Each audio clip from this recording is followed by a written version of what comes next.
Le soleil était épine, livre que Helena sera la main, de son plus jeune fils, de toutes ses forces. Thomas, age de seulement 3 ans, avait les larmes aux yeux couleur mille, et son visage innocent reflétait l'insécurité qu'elle tentait de dissimuler derrière un sourire fragile. Si maintenant-là, le silence passant d'une fin annoncée s'installe. La maison aux ailes vivantes, une fragile structure de planches tordues à la périphérie d'un village appelé Snow Miguel d'Assistex, semblait transpire la tristesse. Les vieilles horloges murales, héritage du père de Lena, marquait le temps d'un tic-tac impitoyable. Et chaque seconde, l'avenir lui filait entre les doigts comme du sable fin. Le lawyer était impayé depuis des mois.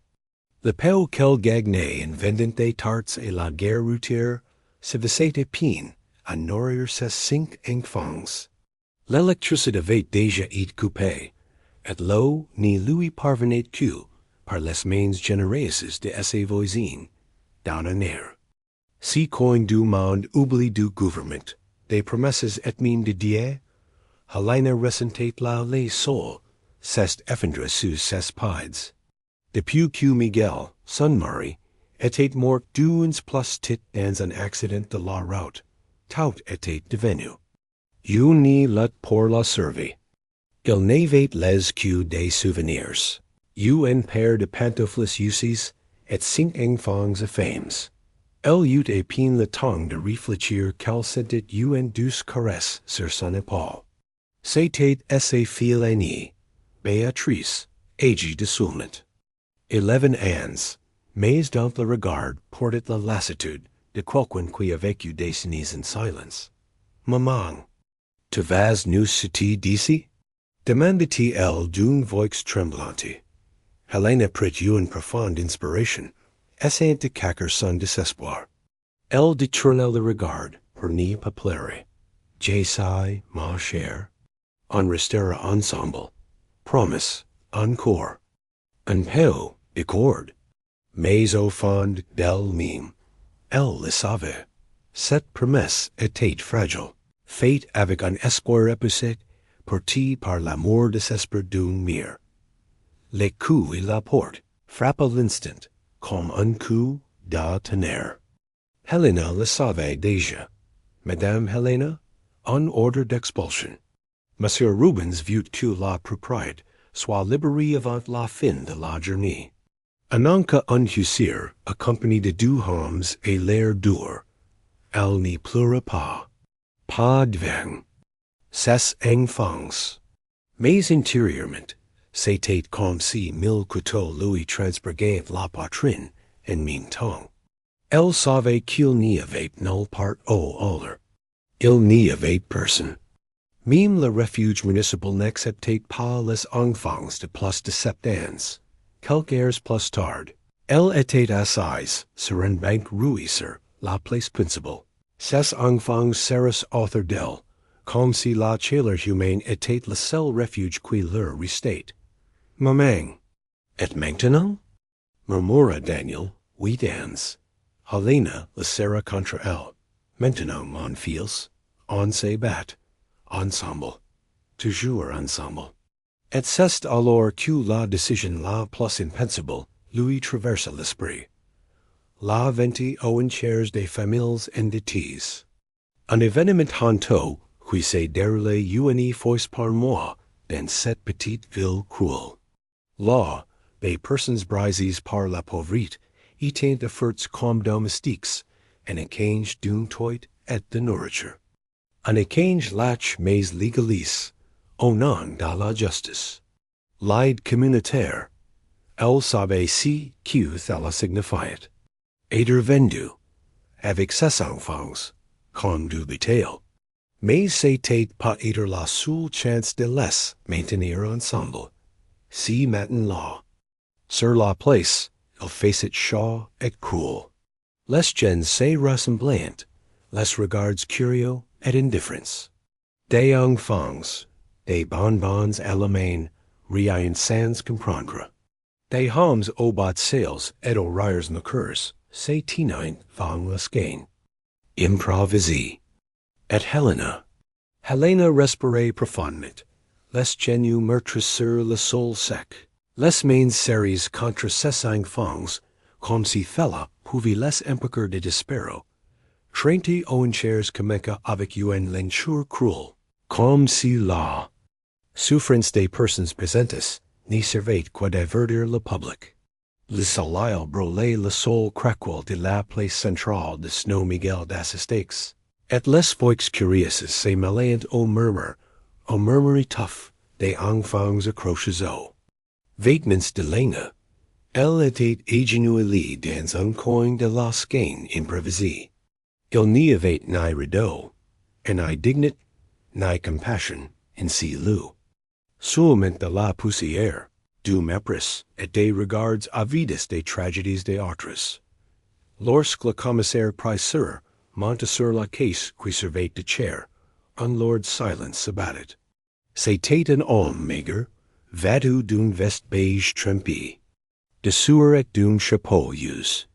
Il prit le vieux micro-grinquant et annonça d'une voix rauque. Aujourd'hui, nous avons quelque chose de spécial, une famille au complet. Une veuve, 5 enfants en bonne santé. Une occasion unique pour ceux qui, en besoin de travail ou de compagnie pour les longues journées aux champs.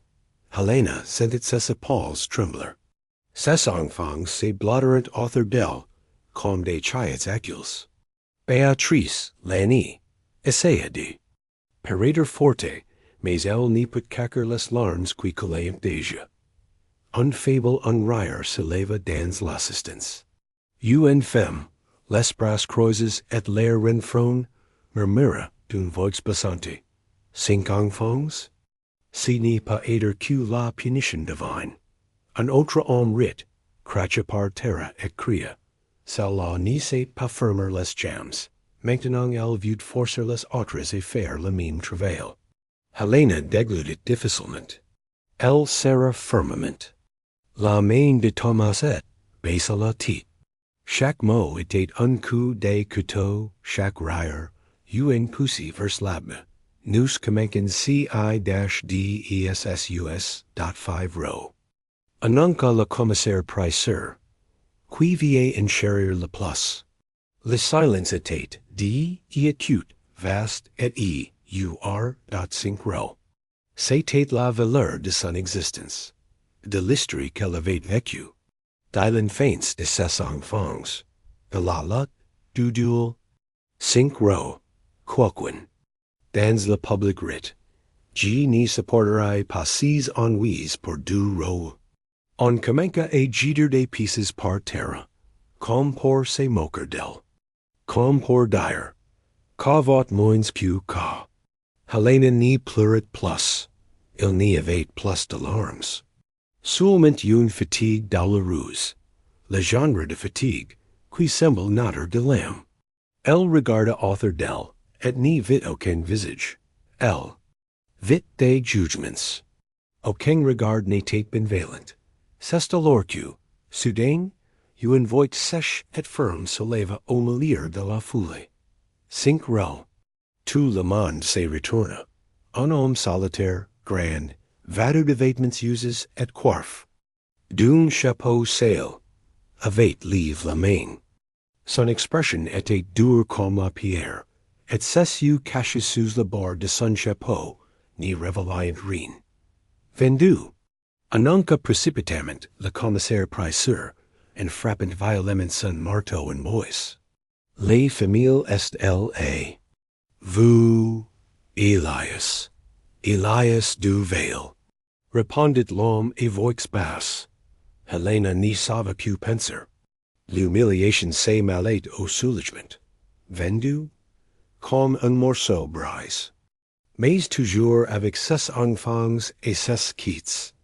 En se relevant, tenant toujours les petits par la main, elle sentit ses jambes trembler. Le public se dispersait déjà, riant, commentant, oubliant. Elias se retourna, sans la regarder. Ses pas étaient, firmes comme s'il savait exactement où il allait, et ni s'attendait pas à de compagnie. Alle les enfants. Dit Helena doucement, se forquant de paraître forte. Ils traversèrent la ville au milieu des regards supinaux et des murmures malveillants. Le vieux camion de l'Ias les attendait devant la station service. Il monta dans la cabine sans un mot. Helena aida les enfants et montèrent dans le camion batch.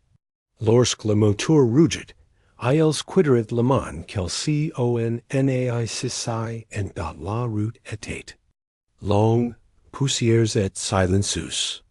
Celles le brut des nues crevant le sol sec et le balancement de la carrosserie, secoué par un vent chaud. Personne n'y parlait. Seul le regard de Béatrice, fixe sur l'horizon, comme si elle cherchait un peu d'espoir dans l'inconnu. Des heures plus tard, alors que le soleil disparaissait déjà derrière les montagnes, ils arrivèrent à la ferme. La ferme de l'Ias était immense. Une étendue de terre aride, qui s'étendait à perte de vue. Il n'y avait pas de grands arbres, juste des buissons secs et des champs d'herbes jaunes, qui ondulaient sous le vent chaud. Le ciel semblait plus bas, comme si le poids de la solitude terrestre pesait sur le monde entier. Helena, quitte des enfants, descendit du camion et regarda autour d'elle, le corps lourd. La grande maison en bois était isolée, loin de tout et de tous. Il n'y avait aucun voisin proximité. Le seul brut était celui des feuilles sèches soufflées par le vent. Et l'horizon, un mince filet de fumée s'élevait, provenant pas-aider. D'une cheminée qu'Olias avait allumée pour chauffer la maison. Mais si, quoi Helena ressentait était froid. Un froid qui n'y venait pas du temps, mais du vide des lieux. Elias avançait sans un mot. Ses pas étaient fermes, déterminés et ses postures rigides, comme si faisait partie du paysage.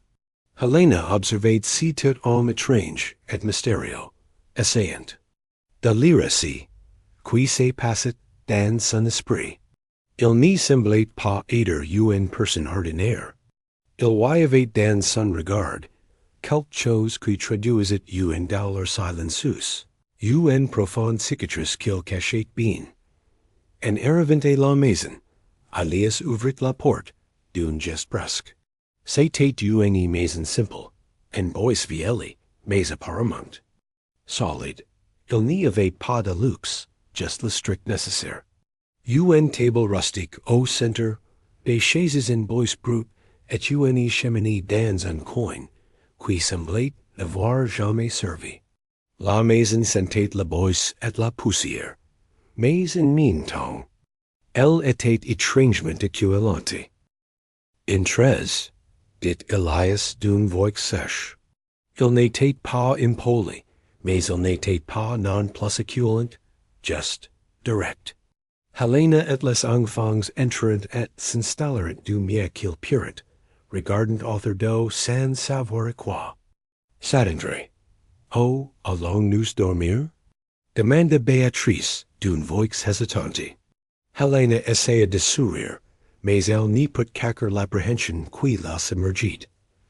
Elias n'y répondit pas tout de suite. Il se dirigeait vers une petite pièce fonde, où il disposait des couvertures et des oreillers par terre. Il n'y avait pas de lits, juste le minimum pour que la famille puisse passer la nuit.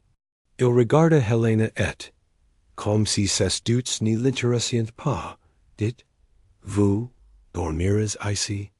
Laissez les enfants se mettre à l'âge. Nous commencerons le travail demain. Le silence était profond. Helena n'y savait pas comment réagir. Elle regarda ses enfants, dont les visages étaient marqués par l'angoisse et la peur. Béatrice semblait plus calme, comme si elle essayait à ses manières d'endosser le rôle de protectrice. Les plus jeunes étaient effrayés, ni comprenant. pas encore pleinement, si qui c'était passe. Il savait seulement qu'il avait et Eric's A2C qu'il connaissant, l'odeur de la soupe, simple colliers avait préparé flottait encore, dans l'air. Mais Helena n'avait plus d'appétit. Elle savait qu'elle devait être forte, mais la douleur de l'humiliation de la vente aux enchères était encore vive dans ses mémoires. Elle essayait de se concentrer sur l'instant présent, de prodiguer ses enfants de l'impact de la réalité, mais c'était difficile. As-tu des enfants? Demanda Béatrice et Elias, le regard curieux. Il n'y répondit pas tout de suite. Son regard resta un instant absent, comme si se souvenait de quelque chose de lointain et de douloureux. Non. La réponse fut brève et froide. J. travail. Sul ici. La conversation s'éteignit. En vérité, personne n'y savait quoi dire. Le dîner fut silencieux. Une simple soupe sans assaisonnement, qui parvenait à peine à réchauffer le corps fatigué. Elias n'y s'assit pas à table. Il resta debout, comme si faisait partie intégrante de l'environnement, observant tout de loin. Helena, quant à elle, s'efforçait de maintenir une certaine normalité. Souriant aux enfants et essayant, par ses mots, de les convaincre que tout irait bien. Mais elle savait qu'au fond, la situation était bien plus sombre que tout espoir qu'elle pouvait lui offrir. Cette nuit-là, le bruit du vent fendait l'air. La solitude était palpable. Alors qu'Helena essayait de s'endormir, elle avait l'impression de vivre un cauchemar, dont elle n'y parvenait pas à se réveiller. L'aube naissante sur cette ferme oubli ressemblait davantage à la continuation de l'ennui qu'un nouveau jour. Le ciel était couvert de nuages gris, et l'air était imprégné d'une forte odeur de terre humide, comme si l'univers essayait d'effacer la douleur qu'Helena portait dans ses épaules. Elle se leva lentement, le corps endolori par le sol d'or. Oh, elle avait dormi, et regarda ses enfants toujours blottes, les uns contre les autres. Il n'y avait un eye metellus, un eye orlers. Just de fines couvertures at la chaleur, de leurs petits corps blottes l'un contre l'autre. Béatrice était déjà réveillée, assise dans un coin de la pièce, ses piquant les cheveux du bout des doigts. Thomas renflait doucement. Pedro marmonnait. Des mots confus dans son sommeil. Helena se dirigeait vers la cuisine improvisée, où elle trouva la bouilloire sur l'épaule et boisse. Elle alluma le feu avec précaution, sans faire de bruit. Elle n'y voulait réveiller personne pour l'instant. Elle savait que la journée serait longue, et Elias avait clairement indiqué que le travail commencerait tôt. Un peu plus tard, ses pas fermes résonnèrent dehors. Le grincement de ses bottes sur le parquet marqua le début d'une nouvelle routine. Aujourd'hui, tu viens avec moi. Je veux voir si que tu sais faire. Dit Elias, du ton de celui qui fixe les règles, non de celui qui invite. Les enfants échangèrent un regard hésitant. Helena hocha la tête, les appelant d'un geste doux. Qu'avait être bien. On apprend et on aide. Murmura-t-il, s'efforçant d'avoir l'air optimiste. Dehors, la ferme semblait encore plus grande, et la lumière du jour. Les clôtures mal entretenues délimitaient des zones distinctes. Il y avait un petit poulailler, un champ préparé pour les plantations et un espace où quelques vaches paissaient silencieusement. Tout semblait suspendu dans le temps. Elias les conduisit au potager, envahi par les mauvaises herbes sèches. Il faut de la vie ici. Si vous parvenez à faire pousser ces coins, vous aurez accompli plus que les 3 dernières Vénus. Dit-il, sans regarder Helena directement. Elle n'y demanda pas si qui était arrivé aux autres. Elle savait que la réponse n'y vendrait pas. Au QC, serait père que la silence. Avec patience et attention, il leur montre comment déchirer, et rigueur le sol, et planter in liens. Helena observait chaque geste, notant tout ménalement, pendus. Que Pedro et Lucas essayant de repeater les mouvements. La graine n'y pousse pas du jour au lendemain. Dit Elias en planted un jeune plant de laitue. Il faut en prendre soin, mine qu'on a l'impression qu'elle n'y donne rien. Helena. Perquit thela comme un message indirect. Peut-être parle-t-il des enfants. Odell. Alors que le soleil s'élevait et que la sueur coulait sur les visages des petits, un événement inattendu se produisit. Ils étaient en mouvement. Occupes, utils. Pour la première fois depuis longtemps, Helena vit en ses enfants. Un nouvel espoir, même silencio.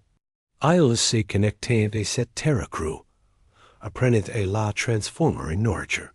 Plus tard, dans le poulailler, il leur apprit à nourrir les oiseaux sans les effrayer.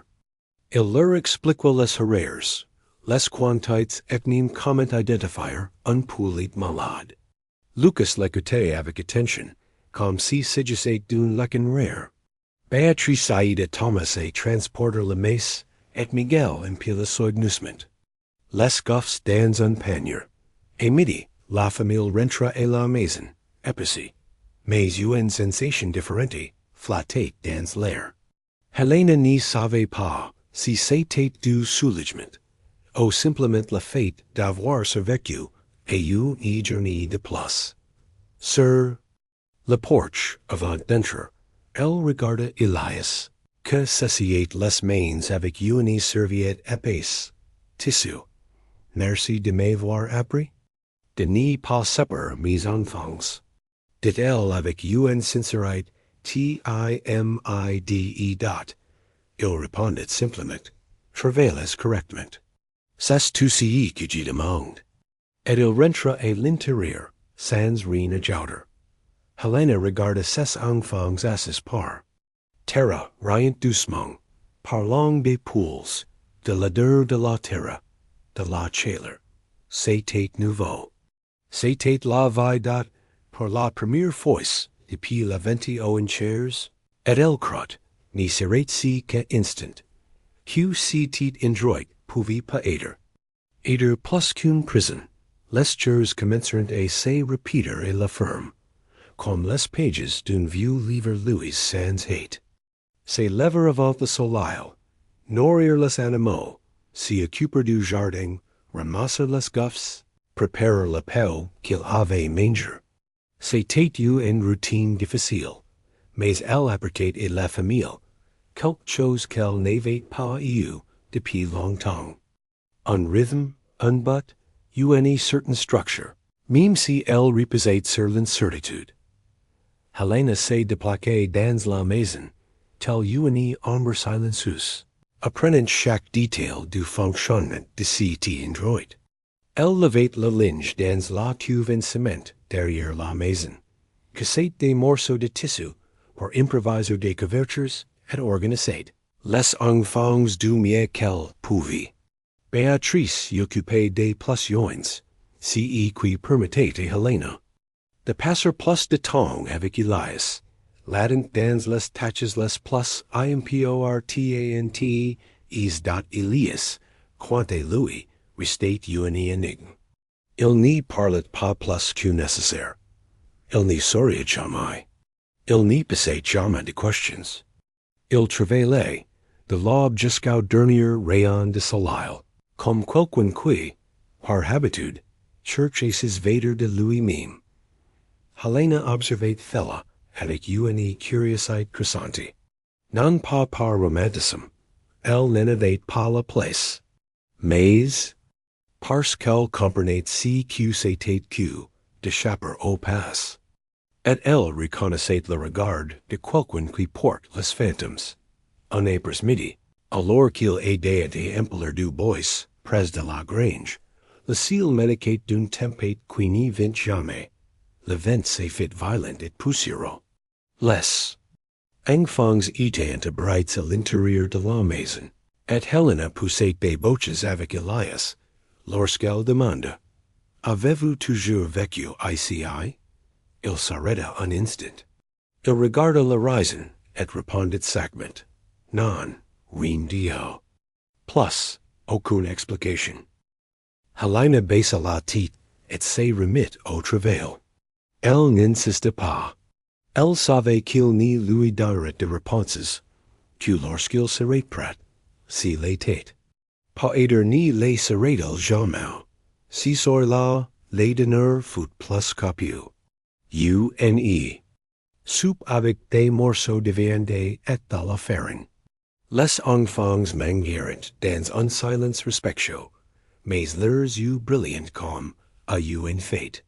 Thomas éclata mine de rire en essayant d'utiliser l'aquilère, trop grande pour ses mains. Pour la première fois, Elias n'y semble pas gêné par le brute. Helena remarqua un petit geste. Il laissa un morceau de viande dans la bol de Béatrice. Il n'y dit rien, il n'y la regarda pas, mais c'était comme une sorte de reconnaissance. Oh, qui c'est de humanité. Elle profita de si rare moment de virtue pour risquer une conversation. On peut commencer à repérer la toit du palais de Maine? J'y crois qu'il vit encore pleuvoir cette semaine. Elias hocha légèrement la tête. Tu peux. Vi chercher les auto's dans le hangar. J'y veste montre, comment les utiliser. Helena sentit une étincelle s'allumer dans ses poitrines. Petite. Mais vive .qelq, usters plus tard, alors qu'il s'occupait des cultures. Y camionnet s'approcha, soulevant la poussière sur la route. Il était rare que quelqu'un de l'extérieur soit présent. Elias cessa de travailler, et se dirigia vers la porte. Un homme descendit, coiffé d'un chapeau trop élégant pour ce genre de terrain. Helena observa de loin, s'essuyant les mains sur la bosse de ses jupes, l'instinct en evil. L'homme semblait sourire et parler beaucoup avec ses mains. Elias gardait les bras croisés et l'air impassible. La conversation dura quelques minutes, jusqu'à ce que le visiteur parte, sans même jeter un coup d'huile à l'intérieur de la maison. Plus tard, tandis que Helena préparait le repas, LOSA demanda, Qui était-ce? Un acheteur de bétail. Trop curieux et mon goût. Répondit Elias, sans entrer dans les détails. Helena ignorait pourquoi, mais quelque chose dans cette visite la mettait mal à l'aise. Elle sentait que c'était indroit, aussi il soit, n'était pas exempt de menaces. 7. Oui là, le ciel se leva enfin. La pluie tombait drou, avant la toit de la maison et battant aux fenêtres, comme si elle voulait entrer. Les enfants dormaient recroquevilles, et Helena, assise par terre, le dos contre le mur de la chambre, écoutait chaque coup de tonnerre.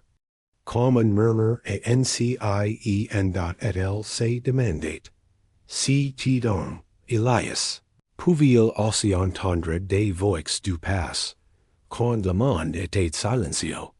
La pluie apportait un répit et la chaleur sèche, que la ferme subissait depuis des semaines.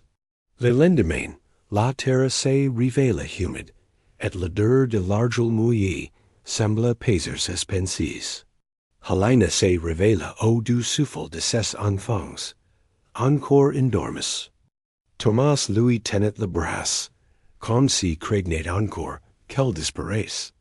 Elle se leva lentement et sortit sur le porche. Le porche était couvert de gouttes qui ruisselaient encore sur le bois. Le ciel était encore gris, mais l'air était chargé d'une certaine douceur, comme si le monde, l'espace d'un bref instant, était en paix. Elias était déjà dans le champ, même si le sol était glissant. Il portet uni viel cape de queer, et enlevate les branches tumbes des clatures, dun gest firm. Helene saproca sans rien dire.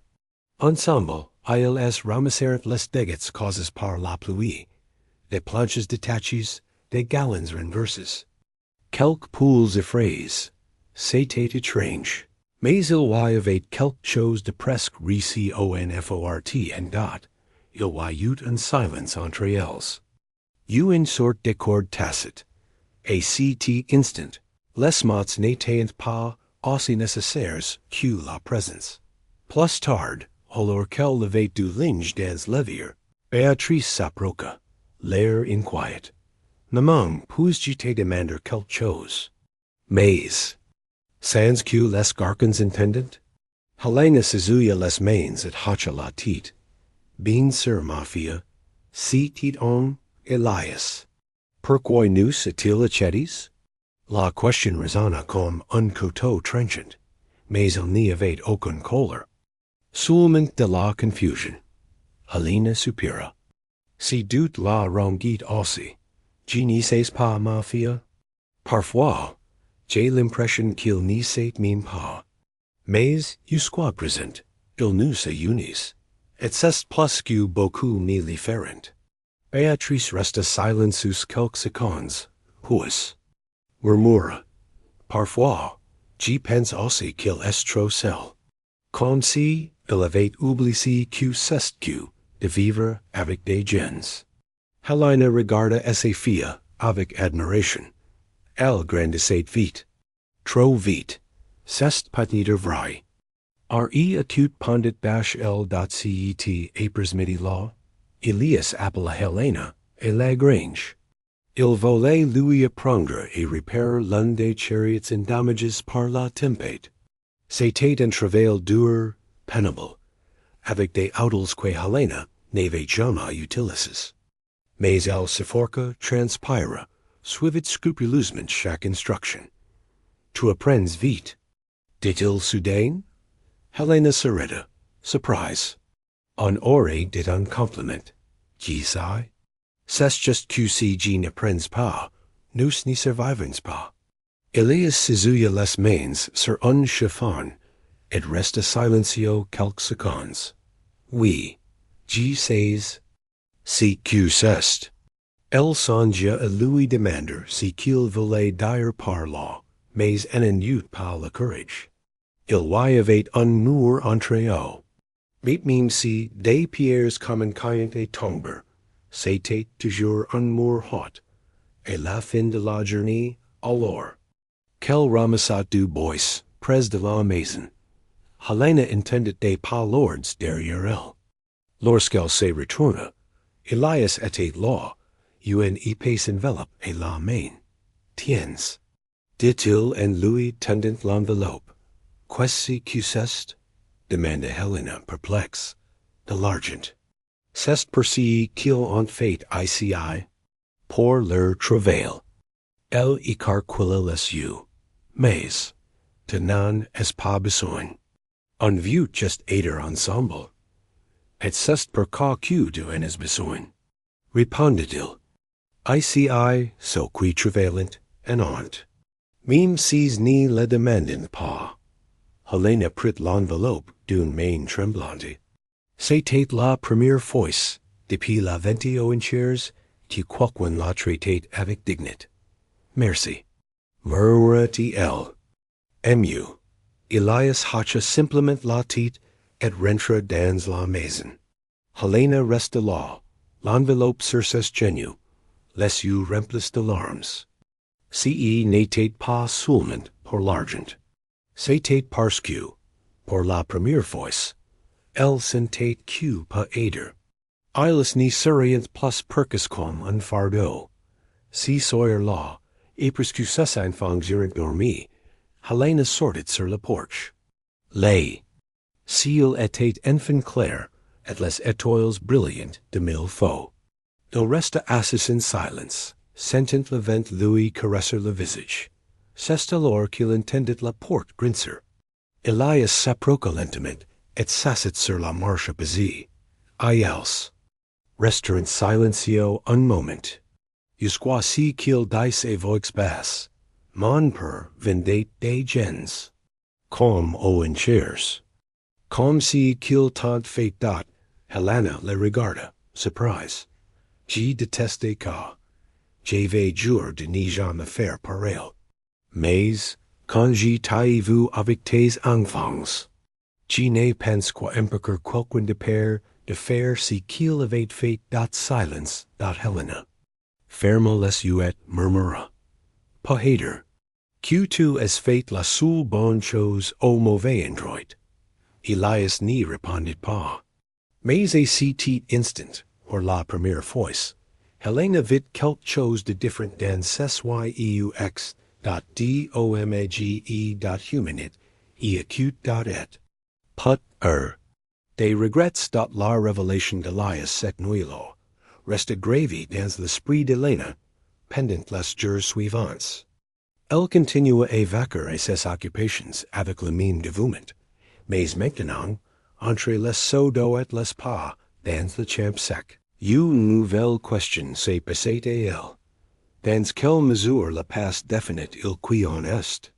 Elias n'y parlet plus de son père ni du passe. Il retourna à son silence habituel. Mais quelque chose avait changé. Il laissait les enfants s'approcher. Il n'y les grandait pas lorsqu'ils parlaient fort.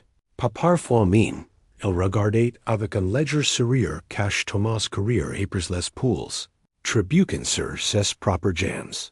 C'était presque imperceptible. Presque. Un matin nouveau, Helena décida d'explorer le violent trépot et le riri de la ferme. Elle cherchait des seaux et des torchons pour laver le poulailler. Lorsqu'elle poussa leur porte en voice, elle trouva non seulement des outils abondants et des bric-à-brac, mais aussi une vieille malle recouverte d'une toile usée et dot la curiosité l'emporta. En l'ouvrant, elle vit de vieux papiers, des letters jaunies et des carnets de comptabilité avec des noms, des dates et des valeurs, des ventes, des achètes, des personnes échanges comme des marchandises. Cela confirmait les dires d'Elias. C'était là. La trace de son père. Un homme qui, avec un stylo et un tampon, séparait les familles, comme on séparait les bons grains des mauvaises. Helena referma rapidement la malle, sentant un poids sur sa poitrine. C'était comme si la douleur d'autres vies résonnait dans cet espace exigu, n'y avait les cas tranquilles. Dit la voix ferme derrière elle. Helena se retourna en sursaut. Elias était là, debout dans l'embrasure de la porte, les yeux fixés sur le tronc. J'étais petite. Il m'a appris à calculer la valeur d'une vie. J'y pensais qu'il m'y préparait pour l'avenir. Mais tout ce qu'il m'a appris, c'est de me dégoûter de moi-même. Helena déglutit difficilement. Et pourquoi est-ce garde car? Elias baissa les yeux. Pour que je n'oublie jamais si que je n'y veux pas aider. C'était après midi là, la famille cueillit les premiers légumes du jardin. Il n'y en avait pas beaucoup. Quelques laitues, choux et radis. Mais la fierté sur le visage des enfants était plus grande que n'importe quelle récolte de feuilles. Béatrice courait vers Helena, un bouquet de feuilles à la main, et cria, On est roussi, maman, on est roussi. Helena sourit Sarah et ses filles. Fort dans ses bras. Tu es fait plus que simplement faire bauger les choses. Tu es fait bauger les choses encore une fois. Elias observait de loin les bras croisés et l'expression indéchiffrable. Plus tard, pendant qu'il préparait le dîner, Helena appelait les enfants à table et servait soigneusement la soupe aux légumes frais. Ce n'était pas grand-chose, mais c'était haut. Pour la première fois depuis la vente aux enchères, il y avait assez de nourriture pour tout le monde, et même beaucoup en réserve. Aujourd'hui, nous sommes reconnaissance. Dit Helena en tenant la main de ses enfants avant qu'elle n'y commence des manger. Non pas parce que nous avons beaucoup, mais parce que nous soutenons les uns les autres. C'est alors qu'ils entendront frapper la porte. Tout lit. Monde se figia. Helena se leva lentement, la cour battant. Elias, assis in silence dans un coin de la pièce, se dirigia vers la porte. Lorsqu'il ouvrit, il trouva deux inconnus, vêtus de vêtements de ville, et tenant une serviette en cuir. Bonsoir, nous cherchons Elias Navarro. Dit le plus grand d'un ton formal. C'est moi. Nous sommes de la commission foncière de la tête.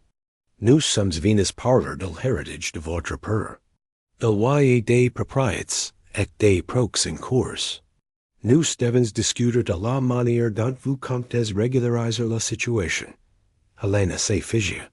Cela pourrait tout changer. Si Elias héritait des dettes ou des propriétés, il espérait venir chercher la ferme. Au père, il espérait découvrir qu'il avait acheté une famille lors d'une vente aux enchères clandestine. Si n'est pas le bon moment. Répondit Elias saclement. Revenez un autre jour. Les hommes échangeront un regard, mal et las. Si sera nécessaire, Monsieur Navarro, avec vous sans votre présence. Et ils partirent. Une fois la porte refermée, le silence dans. La pièce était presque insupportable. Vous n'y faites rien? Demanda Helena d'une voix ferme. Elias se retourna, le regard lourd. Je ne sais pas quoi faire, si j'accepte l'héritage. C'est comme si je signais tout ce qu'il avait fait. Si je refuse cette terre ira, quelqu'un de père. Et nous? Murmura Béatrice, effrayée. En part, Elias la regarda comme si, pour la première fois, il laissait une vraie question dans le regard de quelqu'un. Non, répondit-il. Personne n'y sera à nouveau arrivé à sa place. Helena n'y savait pas ce que cela signifiait exactement. Mais pour la première fois, elle voyait en Elias quelque chose de différent de l'homme froid, qui avait acheté SAFAMILLE dot. Elle voyait un homme essayant, Peter Myler Cusican, lead cri. Avec le temps, la routine et les fermes printemps. Rhythm presque harmonieux. Les journées, autrefois lourdes et pleines de père, étaient désormais rythmées par de petits moments de joie que personne ne sait espérer. Helena et les enfants s'adapteront au dur labeur, aux responsabilités. Et à la solitude de cette terre loin de la ville qu'ils avaient autrefois appelée leur foyer. L'odeur de la terre humide, le chant des oiseaux et la faible lueur des étoiles commençaient à écrire un paysage d'espoir. Même Elias, qui semblait être de pierre, révélait peu à peu des faiblesses cachées sous son armure. Un matin clair, alors que le soleil commençait à dorer l'horizon, Helena décida de planter une fleur près de la porte de la maison. C'était un petit geste, presque symbolique, mais pour elle, il représentait le désir de porter but et vie à ces lieux. ARIDE.BEATRIZ, Aida et Kreuzer, tandis que Lucas et Pedro observaient avec curiosité. Même Elias s'arrêta un instant pour observer. Les fleurs n'y donnent pas de nourriture. Commentait-il avec assez voix sèche, mais sans le ton habituel du reproche. Helena sourit, imperturbable. Non, mais elles donnent de l'espoir. Et l'espoir nourrit aussi. Elias resta silencieux. Pas aider pour la première fois. Ses paroles le toucheront. Dans les jours qui suivirent, des légers changements commenceront à apparaître. Le potager prospérait. Le poulailler était mieux organisé et les enfants semblaient plus confiants et heureux. Mais tout n'était pas facile. Un matin, en arrivant au travail, Helena et les enfants trouverant la clôture de la ferme arachi. Avec des traces de nous et d'étranges empreintes dans la boue humide. Elias examina tout attentivement. Les sourcils Francis. Quelqu'un n'y vit pas qu'on reste ici. Dit-il sérieusement. Helena frissonna. Elle savait que la visite des hommes de la commission foncière n'était pas un hasard. Nous devons renforcer la sécurité. Puis acute vint-l.c soila. Alors qu'elle préparait le dîner, Helena ressentit le besoin de parler Elias. On n'y peut pas rester les bras croisés. S'ils reviennent, ils reviendront. Ils violents nous faire sortir d'ici. Nous devons montrer que nous n'y partirons pas facilement. Elias la regarda. Ses yeux profonds reflétant le combat intérieur. Il est pas temps de rechercher la vérité. Sur la place de mon père. Si nous voulons rester, nous devons être prêts et tout affronter. Helena acquiesca, déterminée. Quoi qu'il arrive, nous serons ensemble. Decides à percer le mystère entre la propriété, Helena et Elias commenceront à fouiller les vieux documents rangés dans le coffre de la grange. Parmi les papiers jaunes et les relèves de transactions, ils trouveront des informations qui pourraient tout changer dot. Il y avait des traces de dettes in pays, de procs et de litiges fonciers. Il semblait que la ferme n'était que la partie. Émergé d'un iceberg bien plus vaste, rempli d'intérêts louches et de menaces silencieuses. Elias ressentait le poids de tout cela, mais il n'y pouvait plus reculer. Helena était de ses quittes, plus ferme que jamais. À mesure qu'il analysait les documents, la tension entre eux s'est détenue, laissant place à un effort commun qui était plus qu'une lutte pour la survie. C'était une reconstruction. Confinance,